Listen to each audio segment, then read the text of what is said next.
Donc, je vais vous présenter un travail concernant la situation des consommateurs de drogue injectables en Algérie, plus précisément à Alger. Donc, pourquoi? Parce que les usagers de drogue à Alger ne bénéficient malheureusement pas d'actions de prévention réelles sur le terrain, hormis peut-être la prise en charge des addictions au niveau des centres de désintoxication. Donc, nous avons réalisé cette étude dans le but de décrire déjà le profil socio-épidémiologique de cette population et aussi de mettre l'accent sur l'incidence importante des infections virales chroniques, HIV, hépatite C, hépatite B aussi chez cette population. Pour cela, nous avons collecté les données notifiées chez ces consommateurs de drogue injectables ayant fréquenté notre centre de dépistage durant la période allant du 1er janvier 2015 au 31 décembre 2016. Donc, je vais vous exposer les résultats. Alors, parmi 9 942 patients dépistés durant cette période, pour l'hépatite B, l'hépatite C et l'HIV aussi, nous avons notifié 205 usagers de drogue injectables, soit 2,06%. Donc vous voyez, le taux, il est très bas, le taux de fréquentation, il est très bas. Ce n'est pas parce qu'ils n'existent pas, mais c'est juste parce qu'ils ne viennent pas pour se faire dépister. Donc nous avons noté aussi 27,5% qui avaient un niveau d'études supérieur. 82% n'avaient pas de revenus stables, ce qui les poussait souvent à avoir recours à d'autres alternatives comme le travail de sexe. Pour les motifs de dépistage, malheureusement, le dépistage volontaire ne représentait que 11%. La plupart, ils venaient dans le cadre d'un bilan systématique demandé par les centres de désintoxication ou parfois même les maisons d'arrêt. Sur les 205 usagers de drogue, nous avons notifié, les résultats du dépistage a révélé 136 cas positifs pour au moins l'un des 3 virus, soit plus de 50%. 66%, c'est énorme. Donc, la répartition de ces cas positifs est comme suit. Donc, 136 cas positifs, on a noté 103 cas d'hépatite C, dont 5 co-infections C et B, 2 co-infections VIH et VHC et 1 cas de co-infection VHC, VHB et VIH. 21 cas de VIH, 9 cas d'hépatite B et 3 cas de co-infection B et VIH. Parmi les 136 cas positifs, malheureusement, 67 patients seulement sont actuellement suivis, avec 19 sevrages. Donc vous voyez un petit peu la difficulté de la prise en charge de ces patients, malgré qu'ils étaient pris en charge à temps, mais malheureusement, la plupart, ils n'adhèrent pas au suivi. Nous avons aussi réalisé un diagnostic comportemental participatif auprès d'un groupe de 43 personnes, parmi ces mêmes personnes, donc durant l'année 2016. Et ce diagnostic a révélé que 85% s'injectaient directement les substances sans désinfection du site d'injection. Il s'agit dans la plupart du temps de Subutex, qui est à la base un comprimé sublingual, qui n'est pas fait pour s'injecter, et qui est plus dangereux quand il s'agit de générique. 78% ont déclaré s'échanger de seringues entre eux. 61% ignoraient totalement les risques de transmission des maladies dues à cette pratique, c'est-à-dire l'échange des seringues.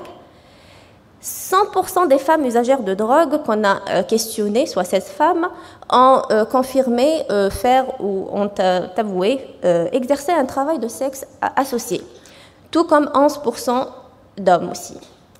Donc, en analysant les réponses de ce groupe-là, nous avons réalisé qu'ils avaient des difficultés à accéder aux services de prévention et que parfois même ils étaient stigmatisés notamment par les pharmaciens. Donc, ce qui entretenait, si vous voulez, ces mauvaises pratiques et aussi le manque d'information. Ils ont tous d'ailleurs déploré l'absence de l'acteur de la société civile. Donc, pour conclure, je dirais qu'il est urgent, même impératif, de mettre en place un vrai programme de réduction de risques fonctionnels sur le terrain, y compris offrir un dépistage adapté à cette population. Je vous remercie. Merci. Permettez-moi de féliciter donc mon élève et qui a fait son baptême aujourd'hui par sa première communication internationale. Donc, bravo, tu as respecté le timing. Merci, c'est gentil. Et du coup, donc j'ouvre la présentation à la discussion. En attendant des questions, je voulais juste souligner que le diagnostic participatif comportemental a été réalisé dans le cadre associatif. Donc, c'était l'APCS et en collaboration avec nos amis de l'ASCS qui nous ont soutenus pour cette enquête. Et l'histoire de ces UDI, c'est que c'était un centre de dépistage institutionnel qui a attiré notre attention sur la présence des consommateurs de drogue injectables qui n'étaient pas du tout touchables avant. Et après, sur Alger, on s'est retrouvé confronté à cette population. C'est vrai que vous avez vu que 2,5% de dépistage, c'est-à-dire un dépistage institutionnel, il ne répond qu'à 1 ou 2% de demandes de la population clé. Donc, c'est vraiment pas du tout adapté à une épidémie concentrée. Ce qui se fait dans le communautaire, le dépistage associatif, on multiplie les chiffres par 100. Et donc, les résultats, je pense qu'ils étaient très alarmants. De toute façon, ils le sont pour nous. Et à partir de ces deux travaux-là, il y a un programme de réduction de risque qui est en train de se préparer pour se mettre en place. À voler. Les questions, pardon. Alors, Denis Lacoste. J'avais une question qui est en même temps une réaction. Dans une grande ville comme Alger, on s'étonne qu'il n'y ait pas, depuis le temps, que cette épidémie VIH et hépatite C se soit mis en place des centres, enfin une politique, une véritable politique de réduction des risques. Je constate que le Subutex circule. Il est délivré par des médecins agréés. Il y a une organisation minimale quand même pour la réduction, les traitements substitutifs ou rien du tout. Ou alors c'est une circulation, j'allais dire, sauvage. Non, mais ils l'obtiennent en général sur le marché noir. Donc il n'y a pas vraiment de... De toute façon, à ce jour, il n'y a aucun programme RDR en Algérie. Par contre, de l'autre côté institutionnel, il y a beaucoup de progrès. Actuellement, on est en attente de méthadone. C'est-à-dire du côté prise en charge psychiatrique, centre de désintoxication, etc. Il y a beaucoup de choses qui ont été faites. En l'occurrence, sur le terrain, il n'y a rien qui n'a été fait. Donc, c'est le premier travail vraiment de terrain qui a été fait à Alger.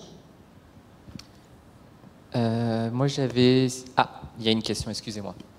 Oui, en fait, par rapport à la dernière slide, quand vous dites qu'il n'y a pas de société civile très engagée, maintenant je voudrais comprendre, est-ce qu'il n'y a pas d'association des UDI en Alger? Je voulais comprendre. C'est-à-dire, elle est... Depuis le jour qu'on s'intéresse aux UDI à Alger, on s'est rendu compte qu'il existe une, mais elle est beaucoup plus sur les réseaux sociaux. Voilà. Donc sur le terrain, eh bien, c'est le terrain qui nous dit, elle est où la société civile? C'est elle qui doit être à côté de nous. Voilà. Et pour votre information, nous, on est sur Alger que depuis 3 ans. Donc, on était à Oran. Ce n'est pas notre faute. Donc, Bonjour. J'ai juste une question. Mathieu Brancourt du journal Remède. Par rapport aux obstacles légaux ou structurels d'une politique de réduction des risques, est-ce qu'en Algérie, il y a un blocage législatif par rapport à des programmes de prévention auprès des usagers de drogue et d'autres populations exposées? Parce que je vois que les taux de prévalence VHC, VIH sont très très élevés dans cette cohorte. Donc, quel est le contexte en Algérie? Pour compléter votre information, le nombre d'UDI hépatite C positif représente 56% de l'ensemble des hépatites C qu'on prend en charge dans notre centre. Ça vous donne un peu une idée. Non, il n'y a pas de loi punitive. Il y a rien. C'est qu'il n'y a pas eu de quelque chose qui a émané du terrain. Il n'y a pas eu des associations qui se sont intéressées au terrain et qui sont parties voir ce qui se passe sur le terrain. Donc là, on est en train de mettre les premières pierres. On n'a pas eu de refus, on a eu l'engagement de la tutelle. Donc il faut juste commencer le travail. Donc une action concrète sur le terrain.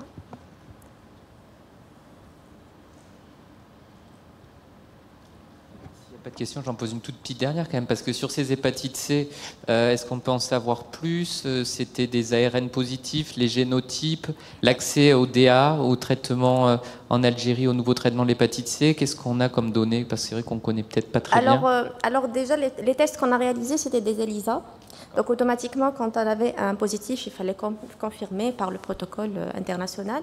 Et tous les patients qui étaient positifs avec des charges virales positives, ils sont automatiquement pris en charge et branchés en consultation spécialisée. Et on commence automatiquement le suivi chez eux. Malheureusement, il y en a beaucoup qui ne reviennent pas, c'est-à-dire au bout de 3-4 consultations, ils ne reviennent pas, malgré qu'ils ont accès au traitement. Donc c'est des perdus de vue. C'est ça le gros problème. C'est pour ça que je l'ai dit, je crois que la dernière slide ou l'avant-dernière, vraiment le chiffre, le nombre de patients qui sont actuellement suivis, il est très inférieur par rapport au nombre dépistés. C'est une prise en charge qui doit être multidisciplinaire. Et l'accès aux antiviraux directs est possible? Oui, on l'a. Oui. Vous avez, ok. Oui. Et vous avez quel géno? Il y a un géno qui ressort, oui, le 1. D'accord. Ok. Il faut dire qu'il n'y a que les co-infectés qui sont facilement suivis chez nous. Tu vois, ceux qui ont le VIH et l'hépatite C. Mais pour ceux de l'hépatite C, c'est difficile. Ce n'est pas à défaut d'avoir du traitement, mais il faut les fidéliser. Voilà.